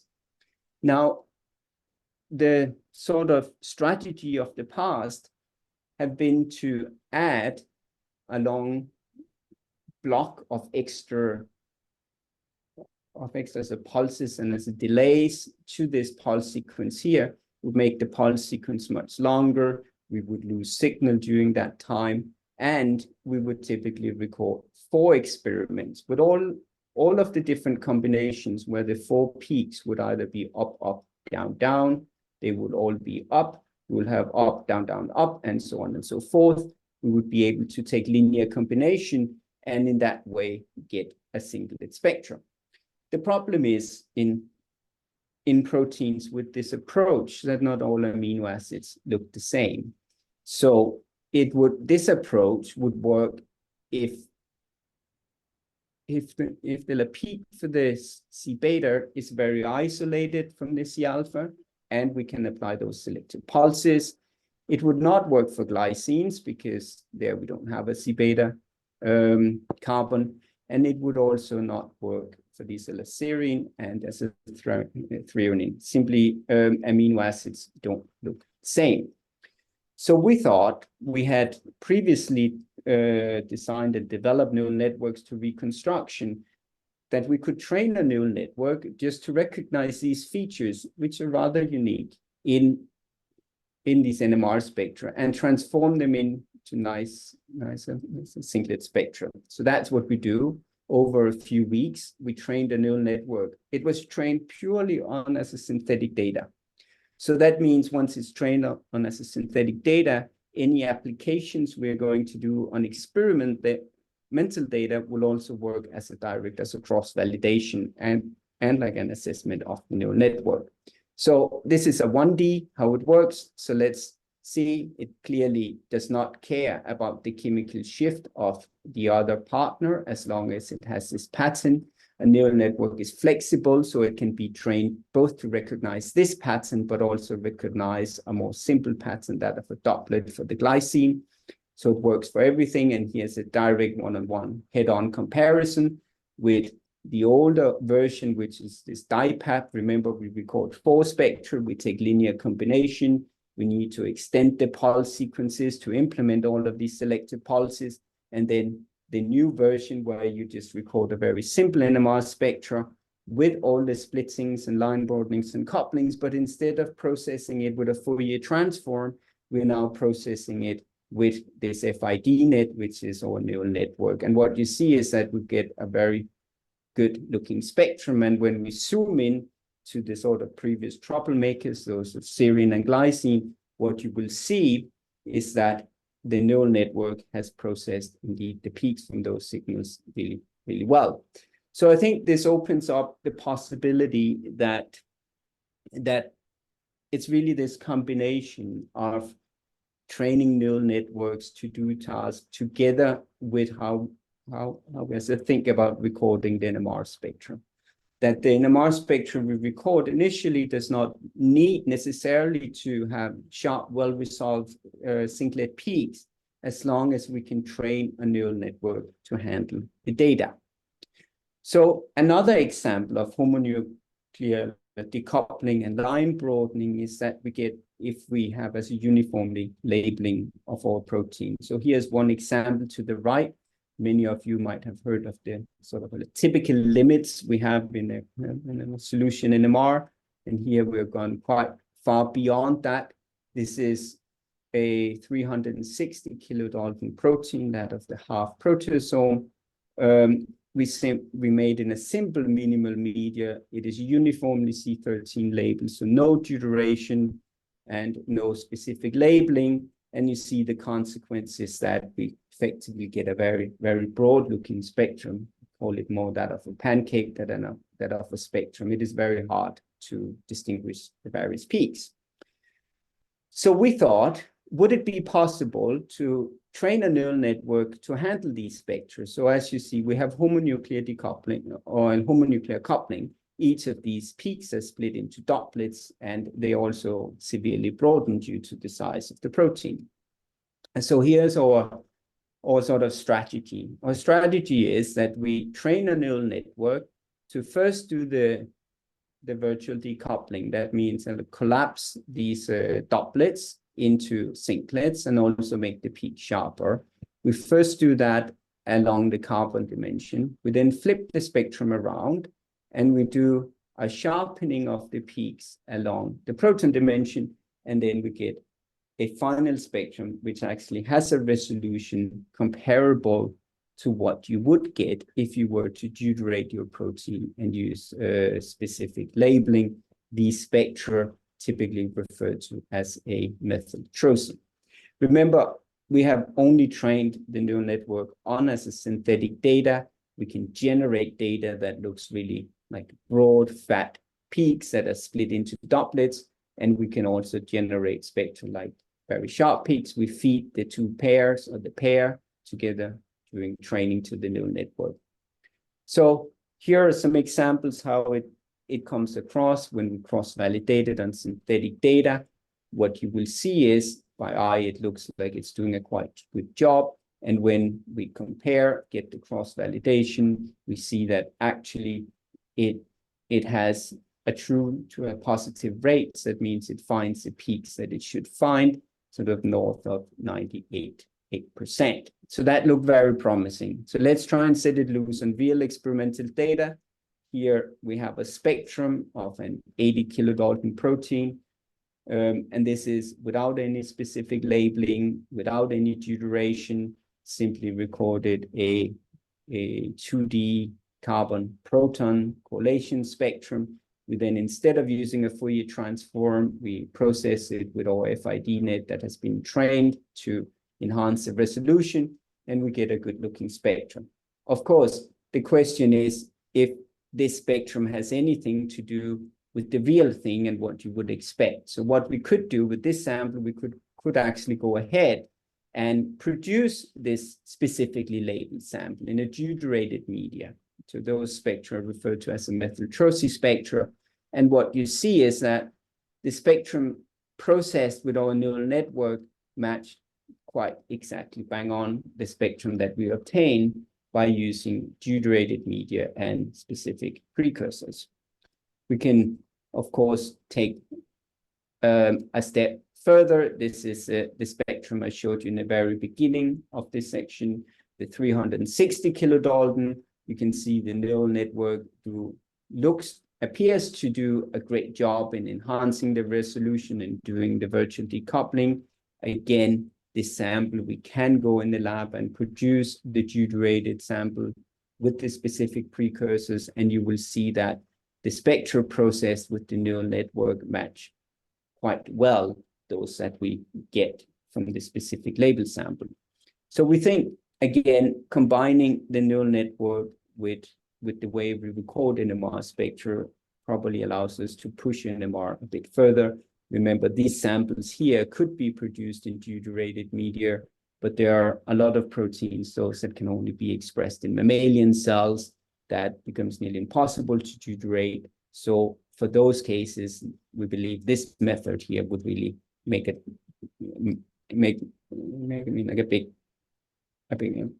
difference to how we look at them. Now, that the first part was about sort of transforming the NMR data into higher resolutions and other things. The other part that has been worked on within biomolecular NMR, and we already heard as something about during this meeting here, is that of as autonomous analysis. So we've been working on autonomous analysis of what we think is sort of complex NMR data, those reporting on protein dynamics. And You might have heard experiments such as the CPMG, relaxation dispersion, and the DEST and CEST family of experiments. Both of these classes of experiments effectively are able to characterize low populated states. Those that we, from the previous talk, we now also can start to sample with as AlphaFold. Now, NMR is clearly a very, very powerful technique, but analyzing the data from these experiments is not truly trivial.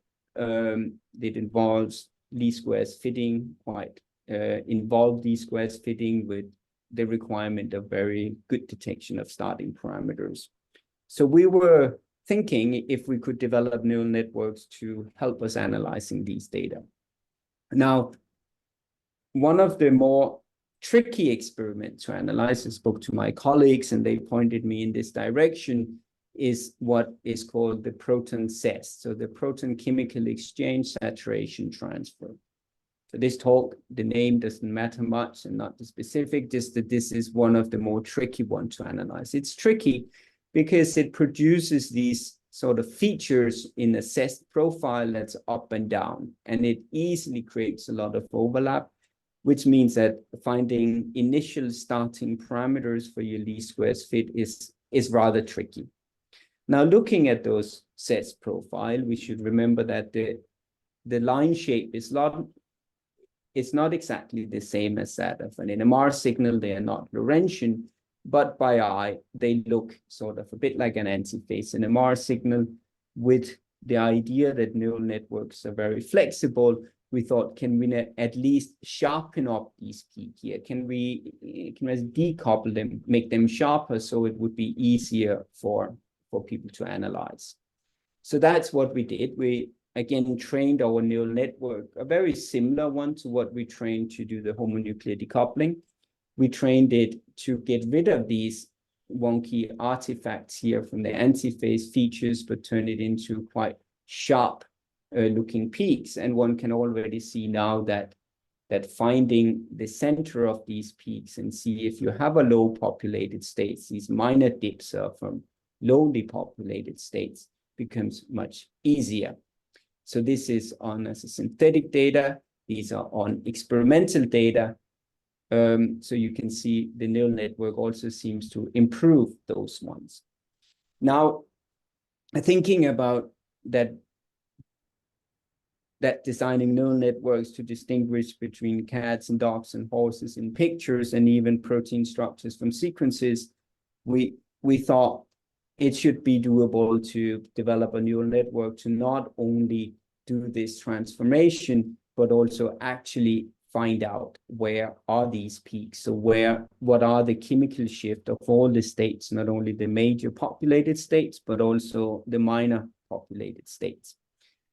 Now, as scientists, we don't only want an answer to where are these chemical shifts, but we also want to predict a confidence, or in other words, and as uncertainty. So we want now our neural networks not only to give a prediction, but also to give us a measure of how accurate is that prediction. So for those of you who have done a little bit of neural network, you know we train it on what's called a loss function. So in this case, we obtained this ability of the neural network by including a loss function that resembles that of a chi-square, right? So we have the predicted minus the true value divided by that's the predicted error. So that means out of the neural network comes not only where the peaks are, but also with what uncertainty the neural network has, or sort of believes that it has predicted it. Let me show you a few examples. What we actually learned along the way was that the neural network is able to handle much less experimental points, so we don't need to acquire as many points. So here's one example of that. These are two as a separate data set. It's the same residue. It's glycine 12 in a T4 lysozyme sample, and two independent data set analyzed with the neural network. And you see it has identified two states here. It's identified a ground state here, a majorly populated state, and a lowly populated state. It gives you the chemical shift and the uncertainty. course, this was just one residue. If we look at all residues in the entire protein, you see that from these two independent data sets, we get a very good correlation. So indicating that the neural network is definitely robust. Again, remember the neural network has only been trained on as a fully synthetic data, but this is actually cross-validation on experimental data. Now, what I like, of course, I like to see straight lines and things with high R value, and this is a quite nice line. But what I like more about this plot is actually the RMSD. The RMSD here for the red dots is about 9 ppb, whereas the RMSD for the blue dots are around 5 ppb. Now, what are those numbers? Those numbers are exactly those that the neural network predicted was its precision, what was the uncertainty with which it could predict data. So not only has the neural network learned to make excellent predictions, but it has also learned when it can do it and when it really cannot. So here's over all the points. If one plot the difference between the two data set, what comes out of the neural network versus the confidence, you see a confidence of 1 means that the neural network is 100% sure what it's doing, while confidence of 0 means that it has acknowledged it knows nothing. And you see a very good dependence, the lower confidence, a higher uncertainty. As a last cross-validation, I teamed up with my colleague in Beijing, Tyran, who actually developed this experiment, the CEST experiment originally. And I asked him if he could please do a least squares fit. He is one of the handful of people in the world able to analyze these data. So he took the data and he took 2 different data sets. He needed 2 data sets to do the least squares fit. He did the least squares fit. I took one of the data set, put through my neural network, and what you see in the end of the day when we compared results, that what we get from a least squares fit match exactly what we get from the neural network. And again, the RMSD of this plot is exactly that of the uncertainty that came out of the neural network. So not only has the neural network to make predictions that match bang on that we get from the least squares fit, it had also learned its own limitation and its own uncertainty. And on top of that, analyzing these data with the neural network does not require the user to optimize any parameters, no need to identify starting parameters. There's one input, in this case, the CEST curves, the CEST profile, and there's one output, and that is the assigned chemical shift and their uncertainties. So with that, I'd like to thank the people who did the job, my previous postdoc, Gox, Gogolan, and my current postdoc, Vaipao. I'd like to thank the NMR box people for helping us, making a software available there, and also giving us access to a lot of their GPUs for training. I'd like to thank some people for funding. And then if any of you may be interested, we do have an open position, so feel free to contact me if you think any of this is of interest. So thank you very much. Happy to take any questions or any other things. Thank you very much, Flemming, for exciting talk. I guess when we're waiting for questions to type in, just reminding the audience, please type in the Q&A sessions, and we will be able to see it. I'll start with one of my questions, sort of like a bit more details on their sharpening and increasing resolution of their metal regions of their. Yeah. How is the intensity replicated in there? Oh, yeah, very good question. I had a slide, but maybe I'll just explain. So clearly, by virtue of sharpening the peaks, we do lose the exact information about the line shape, and with that also comes information about the peak height, because the peaks have been sharpened, so therefore the peak height is clearly different. So we do not recommend you use this in combination with a line shape analysis, because clearly the line chip has been tampered with. Now we have analyzed NOSI spectra, and there we get very, very good correlations. So the intensities are definitely of a quality where you can use them for NOSI spectra. You can use them for assignment. Many people prefer to assign the methyl region by a combination of mutation and NOSI spectra. It definitely sufficient for that. Whether you should use it in combination with CEST and other things, I'm not sure yet. We still need to find the limitations. Anything where you would hinge on getting, seeing if there is a peak, and if you have a chemical shift titrations, those ones, it will do quite well, I believe. All right. That's great to know. Thank you very much. We have a question coming in from Apurva Theo. Sorry about if I butchered the name. Hello. Thank you for this amazing talk. Can we analyze CPMG data in a similar manner you did for CEST to get populations for like two-state exchange or chemical shift differences? Very, very good question. This is on the go. We are currently, those are things we are thinking about. We will, without giving too much detail, we will soon have a new version of the analysis of the CEST, which will, our initial one was focused on what we thought was the most complex, but that's probably not the one people run the most often. So we will soon have a version that is completely autonomous and gets everything in one shot. But that is to come soon. CPMG is slightly more tricky. We are thinking about it because often you will require to analyze multiple residues at the same time. You often require data at multiple static fields, at multiple spectrometers. So thinking about the training set is a bit more complex. It is definitely something we're working on. Yeah. And we'll let you know when it's there. We're looking forward to it. I mean, this really is a big change if it can be applied for a more complicated data sets and making it very autonomous. There's another question coming in from Remy Lemure. Thank you for interesting talk. You mentioned that you're sharing your ML tools in NMR box. Is this open source for everyone to use for both academic users? Or only... it's all free. It's also all on GitHub. Everything is on GitHub. Feel free to download whatever you like. If you download it, you change the code and you break it, we're not responsible, but please feel free to download it, retrain it, whatever you see fit. It's all on GitHub. Yeah.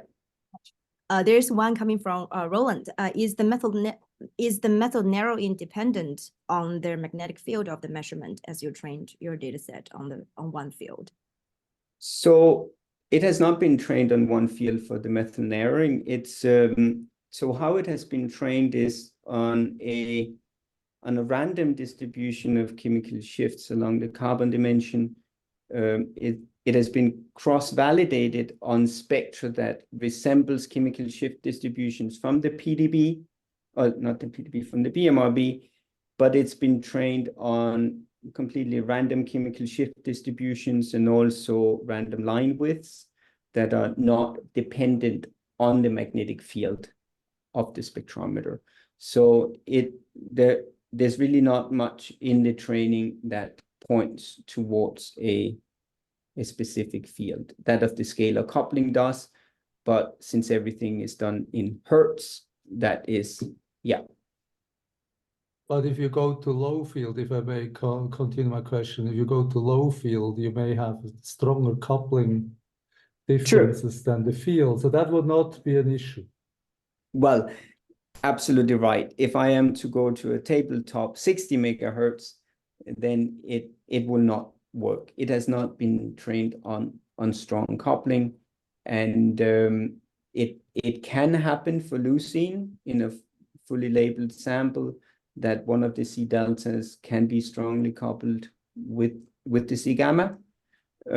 What typically happens is the peak intensity gets lower. But yeah, that's the main thing. You're right, we have not trained it down to like a tabletop where you have very strong coupling. No. Thank you. Maybe another question from the Q&A thing from Kimball Park. Thank you for your talk. How did you generate the synthetic training set? Would the accuracy of the resulting AI model depend on the quality of the synthetic data? Very good. So we have simply generated the synthetic data based on our knowledge about NMR. So for example, a peak, we would have a chemical shift evolution, which would be a cosine sine modulation, like a complex evolution. Scalar couplings have been added predominantly as like a cosine modulation. We do have take semi-cross relaxation into account. So for spectra, it's fairly simple. We just generate, and we tend to use parameters that are much broader than what we would expect in experimental data, simply to increase the chance that we have covered as many odd scenarios as possible. As Roland asked, we have not yet trained it on strong couplings, so that's not part of it, and tabletop, but it has been trained on the other things. So for the CEST, we simply we generate CEST profiles by propagating the Liouvillean through the CEST pulse sequence. We had to optimize the code substantially, but it now can generate CEST curves in like a few milliseconds, and we probably used a few billion CEST curves. So yeah. So essentially, by propagating the appropriate Liouvillean over the appropriate pulse sequence is how we generate the training data. All right, thank you very much. Just as a follow-up, Flemming, is the synthetic data set also available for, or like the way that, would you make it available for the community to actually, do you think there's any benefits for to basically add to the community so that more people can? I'm not sure. For some of them, we have made it for the methyl sharpening. I think we made them available on the Zenodo. For some of them, the problem is that the amount of data is so big. Yeah. We're talking many terabytes. And when we train the neural network, we will never save the training data on the disk, because it actually slows the training. So most of our training pipelines consist of generating the training data either, definitely in the memory, either on the GPU memory, and just chuck it as soon as it's used. So training data normally would never even be saved. Now, what we are sharing is typically the code that will generate the training data. And since for most of our neural network, we will generate like for the CEST, we generate billions of CEST curves. So all the distribution of that billion matches quite well the distribution that has been set already in the training data generator, which is just a Python function. So I think as long as people have that function or the neural network, they can change it. Yeah. Cool. Very good. Thank you very much for the info. I think we have I have another question from Dr. Montelione. I wonder how important it is for your work to have large amounts of FID, say through BMRB, or efficient to have the data sets available from your own lab for training. And maybe I'll just add to that. A lot of your data, a lot of your training is done with synthetic data, so you can make a lot of advances. And part of my question is, how useful is real experimental data? And should we really, as Professor Riek pointed out, push for an initiative to capture more experimental data? Well, I definitely think we should capture all experimental data so it doesn't go to waste. A lot of people have asked me why we don't train on experimental data, and the simple answer is that there are two reasons. So the first one is that we never know exactly what they are, right? if someone gives you HSQC spectrum, I know it's a HSQC spectrum, but I don't know what the ground truth is. I don't know if there might be a small contaminant that I might not be able to see. I just don't know exactly what the ground truth is. If I generate synthetic data, I know exactly what they are. Now, then you could say, well, would it not make the neural network more flexible to have real data? True, but if I feed it data from my spectrometer, neural networks are utterly smart. They would find ways to see patterns in data that no one else would see. So I am worried that if I train a neural network on data from my spectrometer, and let's say from the structural consortium somewhere in the world, that the neural network will be biased on those data. And if you take it to another spectrometer or data from another spectrometer, it might act up. So I prefer to use the experimental data as a final cross-validation to say I train it on synthetic data where I really know the ground truth. And once it's trained, I can use the experimental data to validate or assess my neural network. Now that brings me back to you. Do we like more experimental data? Definitely. Because if these neural networks don't work on experimental data, they are worth not much, right? So we need to assess them on experimental data. The other thing then comes in that by virtue of having only trained them on synthetic data, the assessment you then do on experimental data now becomes a really true orthogonal assessment, because you can be absolutely sure that the neural network has never seen data exactly like that before. So if I have it, or when I have experimental data, I like to keep them aside for as long as possible, never assess the neural network until I'm happy on the synthetic data, and then we can do a blind assessment on the experimental data. Yeah. That's a long answer to a short question. Yeah. Sorry. All right. Okay. All right. I think we've probably answered all the questions that posted by the audience here, and we are actually, I actually have like a more like a grand question, like a very broad question for the speakers here. Thinking just a little bit leaping bold in the future.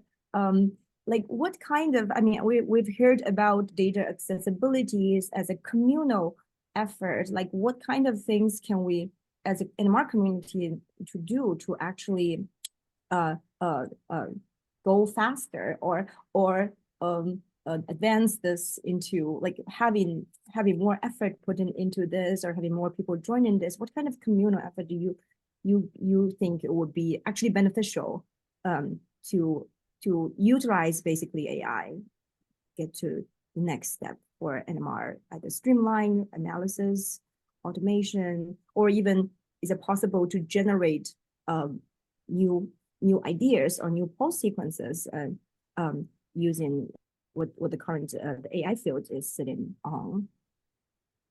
Sort of like my dreaming into the future thing, and how to get there as a community. Maybe I can say something about new pulse sequences. We think about new pulse sequences at this time point because we can train, if we can simulate spectra, which we also do now as Flemming, we can train them on our algorithm and see, can we do some other experiments? Of course, these are good ones we have already. We also need to realize that. But we have a few ideas that we think, for example, in particular, the couplings you are looking at, right, Flemming? There are different couplings from different amino acids. Yeah. We actually use them, and it's tedious to measure them or make, I mean, there is off-resonance decoupling used in the 60s, for example, and we worked a little bit in the early 2000s on this. Tedious to interpret the data, but you can have two spectra, different with off-resonance decoupling. You have the indirect dimension of the carbons available. Yeah. In a strange way, I mean, AI doesn't care about that third or fourth dimension. It's for free out there. I think there is a huge potential that we can replace our pulse sequences we have now into a more sensitive or more information content, and we don't need to analyze them as we do now. Exactly. So if I may add to that, so I think until now, or at least a few years ago, when we developed pulse sequences, our main motivation was to get spectra with sharp singlet peaks that we can look at.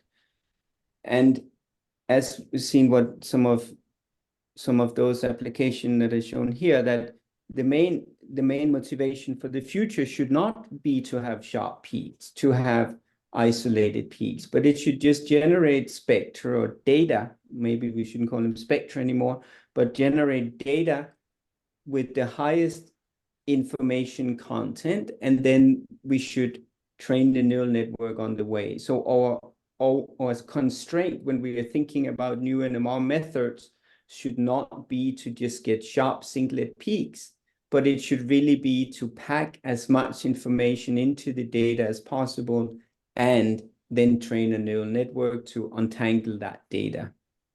Yeah. And I think that constraint is much smaller, so means that we will be able to get much more out of NMR with those lesser constraints. It will just mean we need to be creative. Yeah.